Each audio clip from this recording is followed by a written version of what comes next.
हे आहे देवकुळे निवास. ह्या आपल्या रायबाच्या आजी. नाही, यांना दिसत नाही, पण पद्धत म्हणून या चष्मा मात्र लावतात. ते बरोबर आहे. फोटो फ्रेम रिकामी नाहीये. देवीदास रायबाचे वडील ढगात गेले असले ना तरी स्वतः हयात असल्यासारखेच वागतात. पारो रायबाची आई नाही नाही नाही, या आंधळ्या नाहीयेत, ह्या अंधश्रद्धाळू आहे.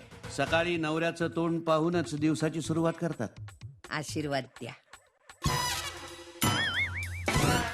हे रायबा देवकुळे सामान्य माणसासारखेच जगतात. अशी बायको पाहिजे यार. सुंदर, मदमस्त, सखी, प्रेयसी. आणि यांची स्वप्नही सामान्य माणसासारखीच आहे.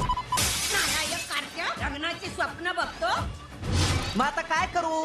तू एकतर स्थळ बघत नाहीयेस माझ्यासाठी, मग माझं मलाच नको का बघायला स्थळ? तुमचं लग्न झालेलं नाहीये ना अजून? माझ्याशी लग्न कराल प्लीज? तू स्थळ बीळ काही बघायचं नाही. तुझं लग्न लहानपणी ठरलंय. लिंगोबावर हात ठेवून तुझ्या बाबांनी वचन दिलेलंय. बसली वाटतं गॅसवर. अगं पण ज्या बजरंग काकांना वचन दिलेलं आहे ते बजरंग काका कुठे आहेत? हेही बरोबर आहे. अगं बजरंग काकाचं पत्र आई. आता फक्त आपण जायचं, नवरीला घ्यायचं आणि इकडे यायचं.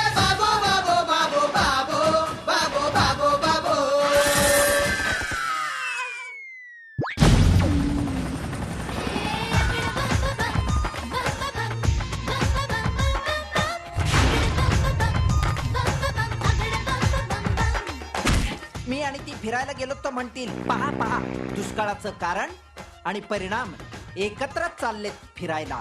रायबा या लेडी पेलवानाला पत्करेल की लग्नाच्या मंडपातनं पळ काढेल.